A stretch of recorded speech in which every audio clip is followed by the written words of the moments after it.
Fala pessoal, sou o deputado Felipe Rigoni, do PSB do Espírito Santo, também sou do Movimento Acredito, e o pessoal do Estudos Políticos em Pauta me pediu para fazer esse vídeo respondendo algumas perguntas para vocês, especialmente. Bom, primeira coisa, em relação a quando que a gente vai sair de fato do isolamento, existem muitos estudos em cima disso, e a própria OMS soltou 6 passos para a gente sair da quarentena de forma segura. Vale a pena pesquisar, eu inclusive fiz um vídeo especificamente sobre isso.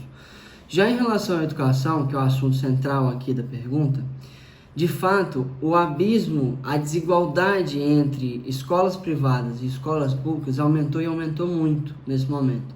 Porque as escolas privadas imediatamente começaram a fazer aulas online, através de Zoom, Google Meet, etc. E grande maioria, ou todos os alunos de escolas privadas, têm acesso à internet e equipamentos computacionais em casa para conseguir ter esse acesso, né? Diferente das escolas privadas, as escolas públicas têm muita gente que não tem acesso à internet, porque vive em zona rural, porque é de baixa renda, e, além disso, muita gente que não tem acesso a computadores, a equipamento que pode dar acesso a essas pessoas terem as aulas online ou pela televisão.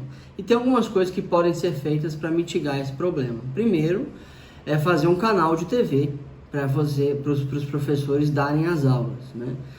Aqui no Espírito Santo isso foi feito, alguns outros lugares isso foi feito também, porque o alcance da televisão ainda é maior do que o alcance da internet no Brasil.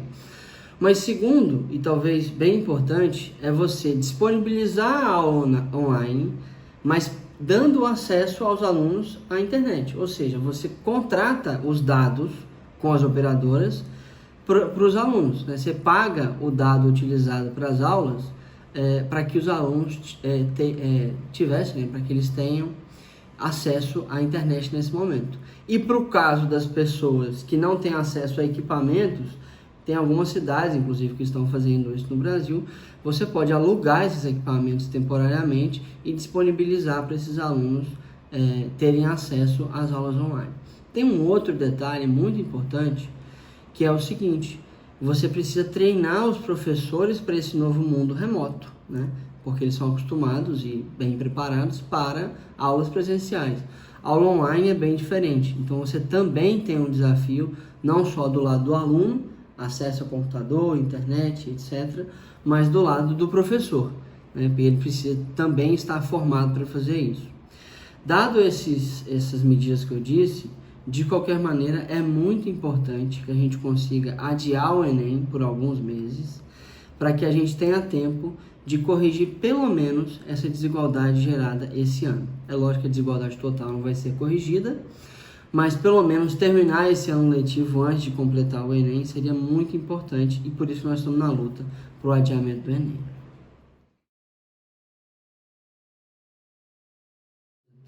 A desinformação, pessoal, é uma das coisas, ela existe há muito tempo, existe desde que no mundo tem gente, né?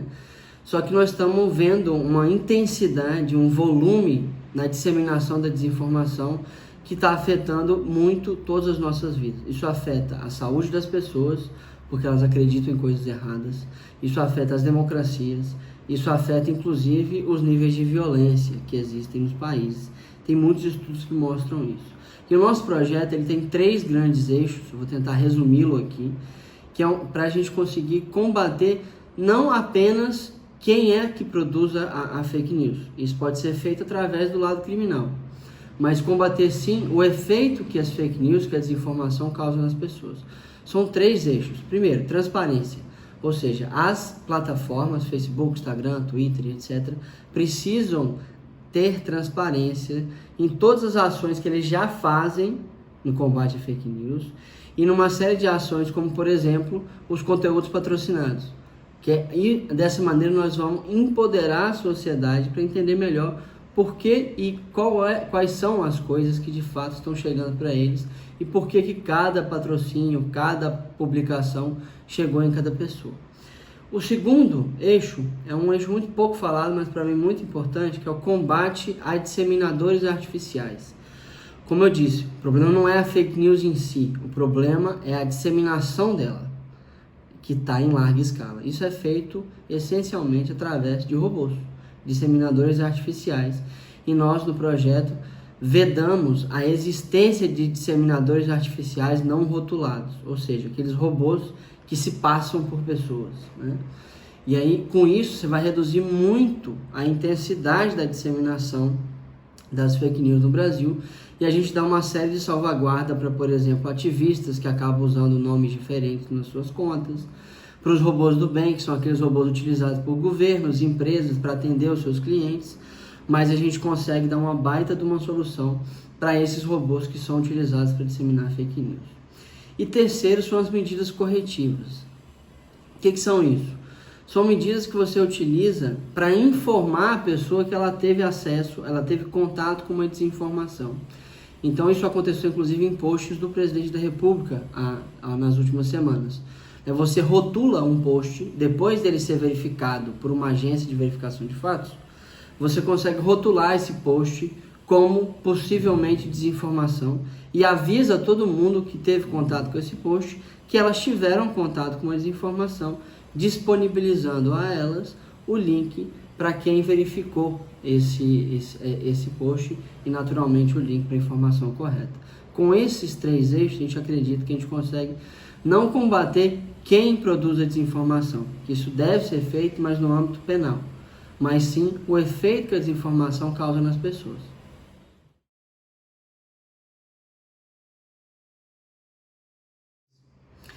Tudo indica que vai alterar e eu espero muito que altere a visão das pessoas. Por que eu estou dizendo isso?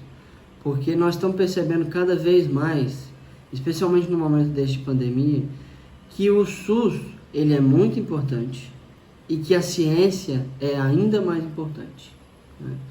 E para aqueles que ainda duvidam, cada vez mais com a pandemia avançando, vão ter essa mudança de percepção. E isso vai ser, no futuro, lógico, muito bom.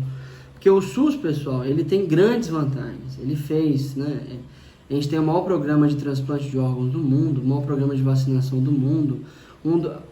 Reconhecidamente e internacionalmente, a gente é reconhecido por combater bem o vírus da AIDS. Isso tudo é o SUS que consegue fazer. É lógico que ele tem muitos defeitos, né? Falta de atendimento, falta de financiamento, não chega com qualidade em todo mundo, mas consegue chegar em praticamente todo mundo. Tem vantagens enormes o SUS por exemplo, o sistema de saúde americano. Se a gente conseguir valorizar ele mais politicamente e também na sociedade, a gente vai conseguir melhorar a gestão do SUS no futuro e melhorar o financiamento do SUS. Isso vai ser um ganho enorme para a população brasileira.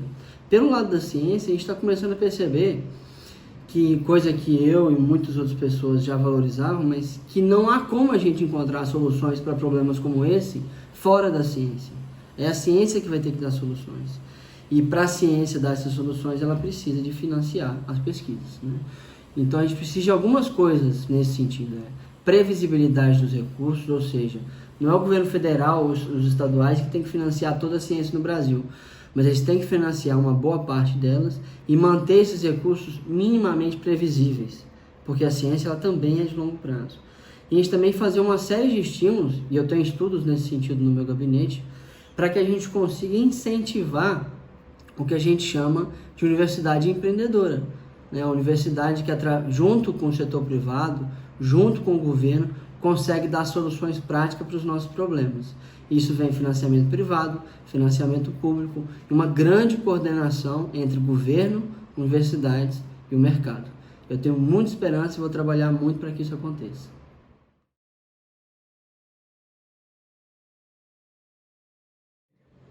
Atrasam e muito. Por que eu digo isso? Porque quando você coloca... Porque é claro para todo mundo que existe um problema de aprendizado no país. Existe um problema de escala também, infraestrutura das escolas e etc. Mas existe um grande problema de aprendizado. Esse problema está essencialmente no aprendizado de português, de matemática, de ciências e etc. Coisas que a gente já tem as soluções para dar, especialmente através da formação dos professores, mas são coisas que acabaram caindo nas fake news, em uma discussão muito ideológica, e muita gente fala que é assim, não, é porque o professor é todo de esquerda e que tem ideologia de gênero na escola e não sei o que, etc. Eu vou deixar de lado um pouquinho o que eu acho sobre essas duas coisas, mas esta discussão do aprendizado dos alunos não tem como seu problema central uma possível ideologização dos professores. Ela tem como problema central a falta de estrutura na escola, a falta de gestão dos recursos de saúde e a falta de formação e valorização da carreira dos professores. Esses são os problemas centrais. Quando você ideologiza essa discussão, os problemas centrais ficam de lado. Então eu participei da Comissão de Educação no ano passado, e a gente tinha muita dificuldade para conseguir avançar em uma série de discussões, justamente por conta dessa ideologização exacerbada do assunto. Se a gente se concentrasse na preocupação de que a gente precisa formar melhor os professores, dar melhor infraestrutura para as escolas, gerir melhor os recursos da educação, a gente avançaria muito mais rápido, e o aprendizado dos alunos brasileiros ia avançar também muito mais rápido. Eu acho que é isso. Pessoal, eu agradeço muito vocês terem me alcançado e me pedido esse vídeo. Fico à disposição para todo mundo, espero que tenha sido esclarecedor. Obrigadão.